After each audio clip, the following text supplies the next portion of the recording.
English teacher, part 141. Miss Jack was a teacher in training in a grade 4 class, has found that the students participate enthusiastically in most activities but often become highly competitive. Ms. Jacques has tried to use small group learning, but the children finding it difficult to follow the instructions and support the structure of group learning appear to lose interest almost before a task begins. Ms. Jacques is unhappy with the result of trying to enforce her basic expectation, decides to try a less direct instructional approach. Ms. Jacques explains to the class that they will form 3 groups to work on a project at 3 different workstations.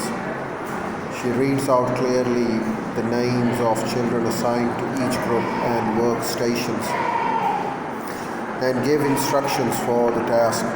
This time, however, she does not explain how to work together in groups as the children gather at work at the workstations.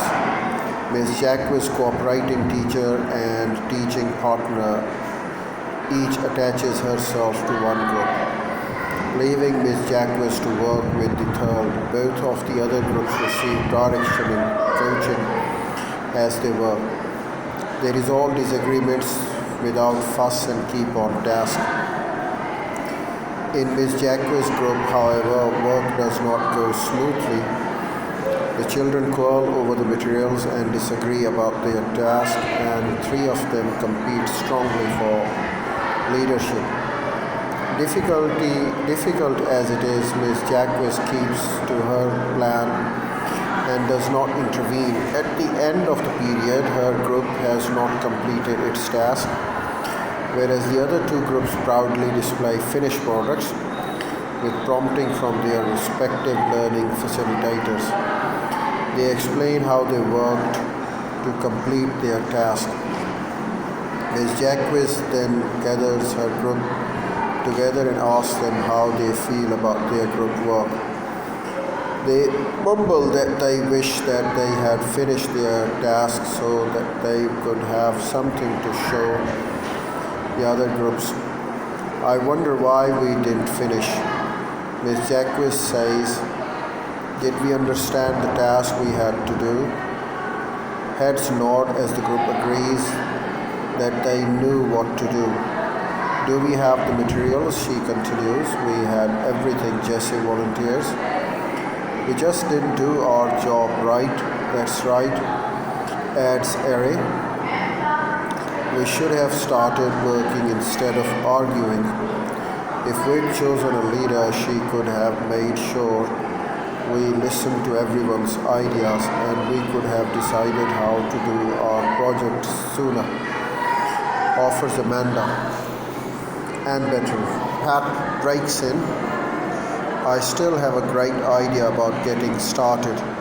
I wanted to be the one who drew our inventions, Keo said, but I should have shared instead of keeping all the markers myself.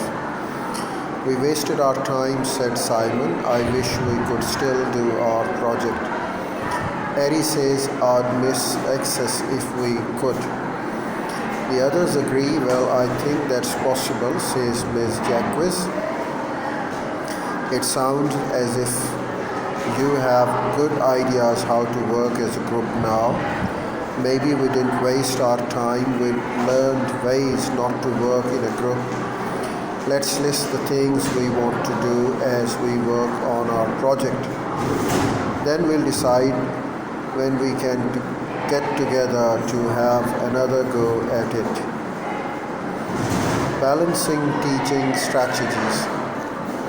The teaching strategies you choose are meant to help your students learn and use instructional content effectively, and your choice will strongly affect the outcome of your students' learning experiences.